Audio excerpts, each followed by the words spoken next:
La cérémonie qui nous réunit ce matin est une cérémonie extrêmement importante pour les personnes handicapées du Sénégal. Il s'agit du lancement de la formation de techniciens orthoprothésistes au Sénégal. C'est un projet qui est venu de très loin, qui est venu d'un certain nombre de constats. Comme vous le savez, dans le rapport mondial sur le handicap, publié par l'OMS et la Banque mondiale, les personnes handicapées sont estimées au Sénégal à 15% de la population.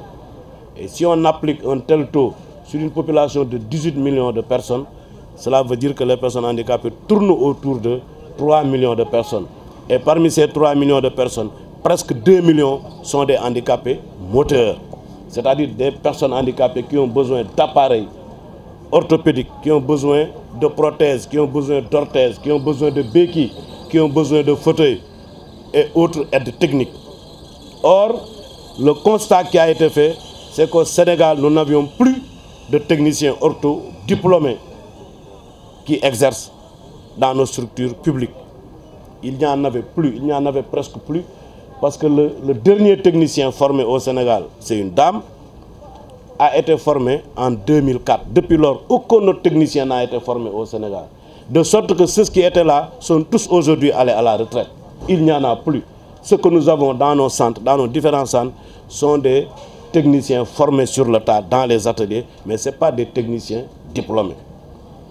Et donc, quand l'ISEM, en partenariat avec une école de techniciens en France, s'est positionné pour former, nous avons saisi l'opportunité offerte par le 3FPT pour obtenir des bourses afin de pouvoir former ces jeunes étudiants. Parmi eux, il y a des personnes handicapées, il y en a aussi qui ne sont pas handicapés. Parce que pour nous, ce n'était pas forcément de former des personnes handicapées, mais c'était juste de former des techniciens ortho qui pouvaient régler le problème des personnes handicapées. Donc c'est un projet important pour nous et qui a aujourd'hui connu un retentissement au-delà des frontières du Sénégal.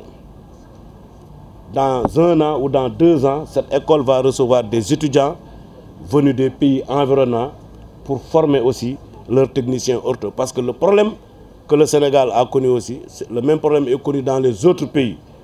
Parce que les formations à Lomé coûtent excessivement cher aux États. Et aujourd'hui, des alternatives sont en train d'être trouvées pour que nous puissions toujours avoir des techniciens bien formés et bien diplômés. Et l'objectif du projet, c'était justement ça. Et comme je dis, nous n'avons aucun mérite particulier par rapport à ça. Nous avons juste posé un problème et essayé de trouver des solutions avec les différentes parties prenantes. Et Dieu nous a aidés à le réussir. Globalement, au niveau du territoire national, depuis sa création, on a dit 2014, mais nous avons entamé depuis 2016 une intervention. 1176 personnes ont pu bénéficier de financement de la formation du 3FPT. Ce sont des personnes en situation de handicap, je veux dire, parce que pour le 3FPT, de 2014 à maintenant, c'est plus de 148 000 bénéficiaires. Mais on a eu également une pensée forte par rapport à l'inclusion pour les personnes en situation de handicap, pour 1176 bénéficiaires, avec un montant global de 625 millions de francs CFA. Nous sommes convaincus que l'insertion socio-professionnelle et l'indépendance financière de toute personne en général, et particulièrement des personnes en situation de handicap, passera incontournablement par l'apprentissage d'un métier.